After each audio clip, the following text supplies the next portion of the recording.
Hello everyone, welcome back to another episode of shattering the galaxy. तो इस episode की शुरुआत में हम लोग देखते हैं कि डेथगोल्ड माउंटेन के डिसाइपल्स और उनके एल्डर्स को मार के आने के बाद ब्रदर बायले सारे के सारे इन्फॉर्मेशन पैलेस मास्टर को बता देता है। वो बोल रही थी तुम लोग जिंदा आ गए, वही अच्छी बात है। वैसे तो डेथगोल्ड माउंटेन के डिसाइपल्स और एल्डर्स जैसे हमारे ऊपर अटैक करेंगे, लेकिन मुझे उम्मीद है तुम लोग उनको फिर से हैंडल कर लोगे। खैर ये सब छोड़ो, मेरे पास तुम सभी को देने के लिए एक गुड न्यूज है। करीब करीब 100 सालों के इंतजार के बाद फाइनली हमारा फेंगजियान पैलेस डीमन स्लेइंग कंपटीशन के अंदर पार्टिसिपेट कर सकता है। अब ये सभी इस डीमन स्लेइंग कंपटीशन के बारे में जानते थे और तभी तो ब्रदर बायली था वो बोलता है मास्टर, जो डीमन स्लेइंग वॉर है वो हमेशा किंगी पैलेस और वेंग्यू पवेलियन के डिसाइपल्स ने जीती है। वैसे क्या आपको ये अजीब नहीं लगता कि 1 सदी से ज्यादा हो गया अब तक हम लोग डीमन स्लेइंग कंपटीशन के लिए क्वालिफाइड नहीं थे और सडनली हमें पार्टिसिपेट करने का मौका मिल गया। जिस पे पैलेस मास्टर बोल रही थी कि लगता है कि तुम जुबान चलाने का कल्टीवेशन करते हो, ये नहीं सोचते कि इस बार हमें अपॉर्चुनिटी मिली है और वहाँ पे काफी सारे ट्रेजर्स होंगे। तुम्हें खुश होने के बजाय इन्वेस्टिगेशन करनी है। अगर तुम जीत जाते हो तो इससे तुम्हें बहुत बड़ा बेनिफिट होगा, अगर हार गए तो बस इसे एक्सपीरियंस सोचना। जिसके बाद वो यही और लैंग के पास आ जाती है और इनको बोलने लगती है कि क्या तुम दोनों मेरे डिसाइपल्स बनोगे। तो लैंग तो फटाक से पैलेस मास्टर के पास आ जाता है और बोलने लगता है मास्टर लोग क्या आप सच में सीरियस हैं, और इसे ऐसा मुक्का मारने लगा था। तो पैलेस मास्टर बोल रही थी दूर हटो। तभी ब्रदर बाली बोल रहा था ब्रदर और सिस्टर ये तो तुम्हारे लिए अच्छी बात है, चलो तुम लोग मास्टर लोग के डिसाइपल क्यों नहीं बन जाते। जिसके तुरंत बाद ही वे लोग उसे अपना मास्टर ग्रीट करते हैं और जो फिर पैलेस मास्टर वो इनको बोलती है कि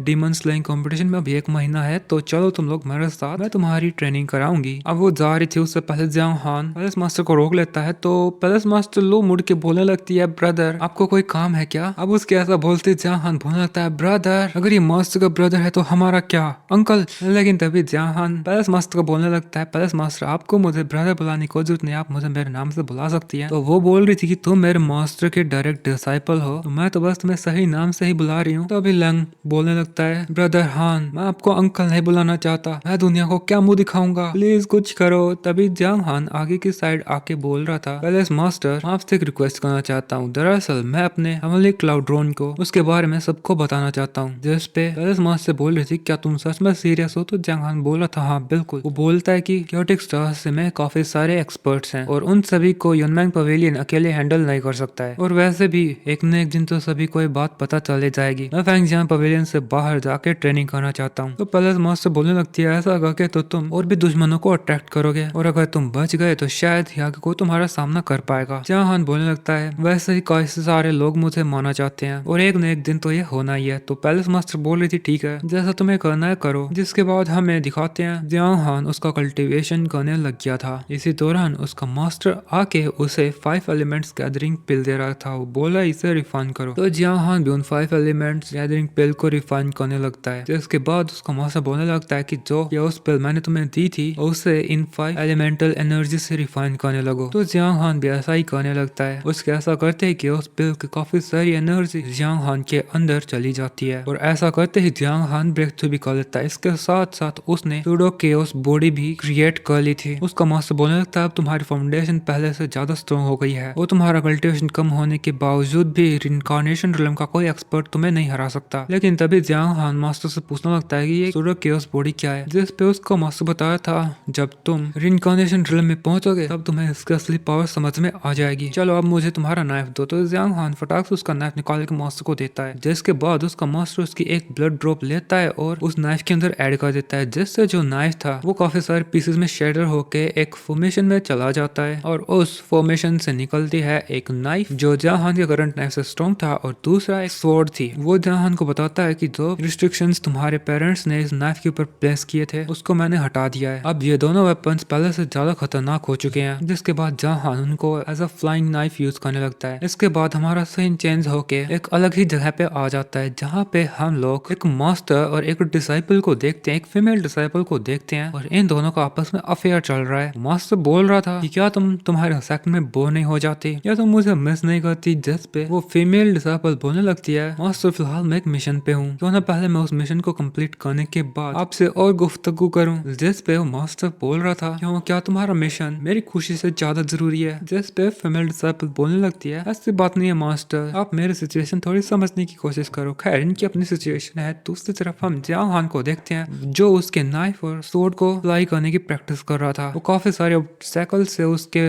नाइफ को पास कराते उन्हें डिस्ट्रॉय करते जा रहा था। और साइड से इधर ही जो ये मास्टर और फीमेल डिसाइपल थे ये लोग भी देख लेते हैं और इस वजह से इनका गुड टाइम अभी डिस्टर्ब हो गया था। और मास्टर काफी गुस्से में ऊपर आ जाता है। ये फीमेल डिसाइपल बोलने लग रही थी कि यह स्वॉर्ड तो डेफिनेटली एक मैजिक वेपन है मास्टर। तो मास्टर बोलता है क्या तुम्हें वो चाहिए? तो फीमेल डिसाइपल बोलती है कि ऐसा कैसे हो सकता है, ये मैजिकल वेपन तो सिर्फ अब जैसे मास्टर का ही हकदार हो सकता है। तो वो हंसने लग जाता है। वो बोल रहा था तुम्हारी बात का तो कहना ही क्या, खैर अब तुमने इच्छा चाहे की है, मैं मना नहीं कर सकता। जिसके बाद हम जहान को देखते हैं, उसकी इस स्वॉर्ड को कंट्रोल करने की अब जो ट्रेन थी वो पूरी हो गई थी। और तभी जो मास्टर था उसके सामने आके बोल रहा था बच्चे चुपचाप इस स्वॉर्ड को मुझे दे दो। लेकिन जहान इस मास्टर के आउटफिट को देख के समझ गया था कि ये भी डेथ गॉड माउंटेन का ही एल्डर है। लेकिन जहान तो उसको इग्नोर कर रहा था पूरी तरीके से। तभी वो मास्टर फिर से बोल रहा था बच्चे मैं तुझसे बात कर रहा हूँ, क्या तू पहरा है? जहान बोलता है मैं तुम्हें 3 सेकंड देता हूँ, अगर तुम 3 सेकंड के अंदर नहीं भागे तो मैं तुम्हें मार दूंगा। जिस पे ये बंदा बोल रहा था कि मैं रिनकार्नेशन रिल्म के फर्स्ट लेवल पे हूँ, तुम मुझे चैलेंज कर रहा है। और उसके पावर से जहान के ऊपर एक अटैक कर देता है। इधर जहान भी उसके अटैक को डोज करके 1 2 3 ऐसा काउंट कर रहा था। और उसके ऐसा करते टाइम उस मॉन्स्टर ने दूसरा अटैक भी कर दिया था। लेकिन क्योंकि उसकी 3 सेकंड पूरी हो गई तो जहान उसके अटैक को डिस्ट्रॉय करने के साथ साथ उस मॉन्स्टर को भी मार देता है और उसकी फोड़ी तक नहीं बचती। अब उसके ऐसा करते ही वो लड़की तो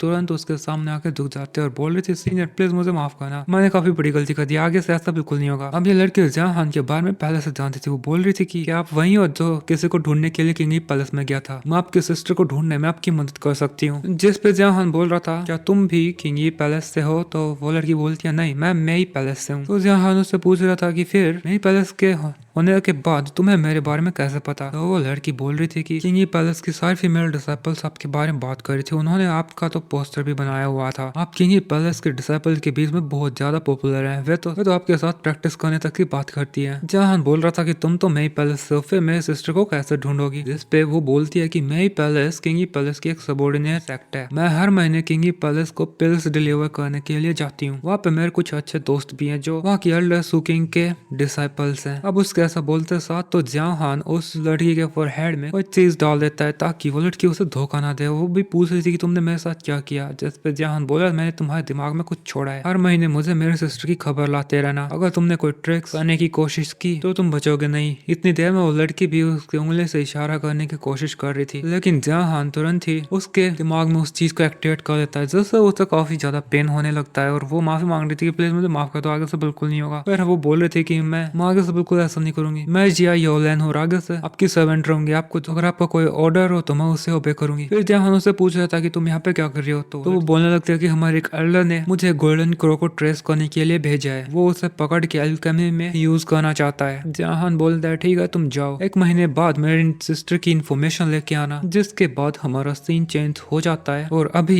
1 महीना हो चुका है और हमारे जहान और उसकी पूरी टोली एक साथ उस कंपटीशन के लिए निकल चुकी है। और अभी ये लोग 2 घंटे से ट्रैवल कर रहे थे। तो लैंग बोलने लगता है हमें और कितना चलना है ब्रदर बाय, खड़े खड़े तो मेरे पैर सुन हो गए हैं। तो वो उसे बोल रहा था कोई बात नहीं, अभी 1 घंटे और ऐसे खड़े रहो, इतनी देर में तो हम लोग वहाँ पे पहुंच ही जाएंगे। तो लैंग तो बोल रहा था क्या 1 घंटा है, 1 घंटे में मेरा क्या होगा? लेकिन इतनी देर में इनके ऊपर एक अटैक हो जाता है और ये अटैक एक शिप से हुआ था और इस शिप की जो लीडर है वो वही डेथ गॉड माउंटेन की फीमेल मास्टर है। और इसके साथ दोस्तों अपना ये एपिसोड इधर ही खत्म हो जाता है। Thanks for watching.